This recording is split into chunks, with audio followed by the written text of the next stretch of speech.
Hi, Reverend Dominic here. It is Wednesday, June 3rd, and I try and talk more about issues and social dynamics rather than individual politicians when I can. But when one of them, in this case Donald Trump, makes or tries to make a religious statement that directly hurts people, I think that's free game.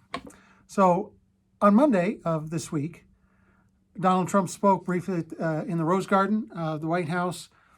And while this was happening, protests over racially motivated killings were happening in Lafayette Square and on Pennsylvania Avenue nearby. These are peaceful protests.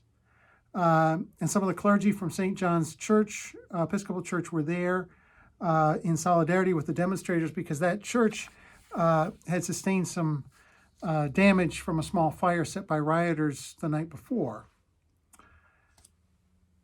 Out of nowhere, without verbal warning, riot police descended on this peaceful gathering. Rubber bullets were shot into the crowd. Concussion grenades were launched into this peaceful crowd, along with tear gas, lots of tear gas. They came swinging batons. People in this crowd were doing nothing but milling around, mind you. So why did this happen? It happened so that the way could be cleared for Donald Trump to cross through that area, to walk through that area, in order to stand in front of St. John's Episcopal Church for a photo opportunity with him holding up a Bible. Maybe you saw the picture. He was there for a couple of minutes, and then he left. The number of words that come to mind about this are many, but disgraceful and provocative are right up there.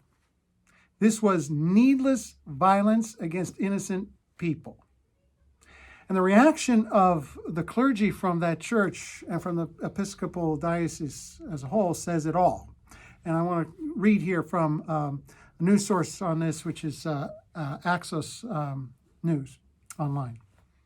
Rector Jeannie Gerbazi, who previously worked at St. John's on Lafayette Square and now works at St. John's in nearby Georgetown, said she was helping the Black Lives Matter organizers, fellow clergy, and others hand out water during the peaceful protest when tear gas and rubber bullets were fired.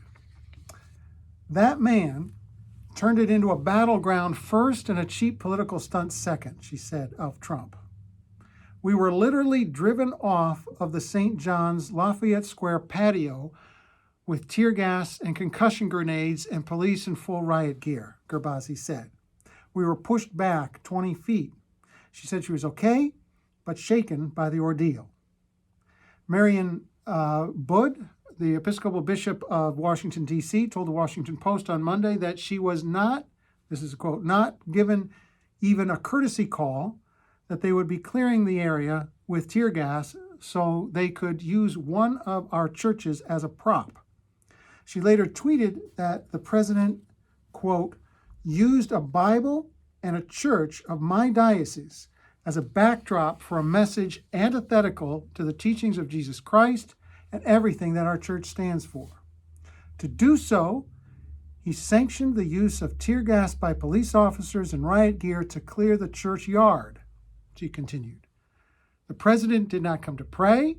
He did not lament the death of George Floyd or acknowledge the collective agony of people of color in our nation.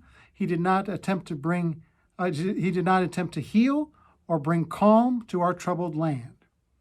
The Bible teaches us to love God and our neighbor, that all people are beloved children of God, that we are to do justice and love kindness.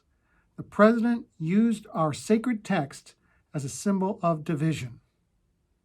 And the pastor of St. John's told Fox News on Monday that he was unaware Trump was coming to the establishment, saying, I feel like I'm in some alternative universe in a way. National Episcopal clergy have joined in the outrage. Bishop of the Episcopal Diocese of Central Florida, Greg Brewer, tweeted, I am shaken watching protesters in Lafayette Park gassed and cleared so that the President of the United States can do a photo. This is blasphemy in real time. And that's what it is. That's what it is. Donald Trump has done nothing to make things better around all of this. In fact, he's done everything to make things worse, to be honest. To use our faith, which I'm convinced he knows nothing about, as an excuse to fire concussion grenades and rubber bullets and to send riot police to violently push back peaceful protesters, a peaceful crowd of people, is nothing short of blasphemy. It's even, I would put it in a category of an act of terrorism, what happened to those people in that square. And it fuels more violence because people will, of course, say, well, if that's how you treat peaceful protesters, why should I bother being peaceful? With this act, he abdicated any right to call himself Christian. That is the hard and obvious truth. And I stand with the clergy of St. John's and the protesters who were there that day and pray for their healing. Until next time.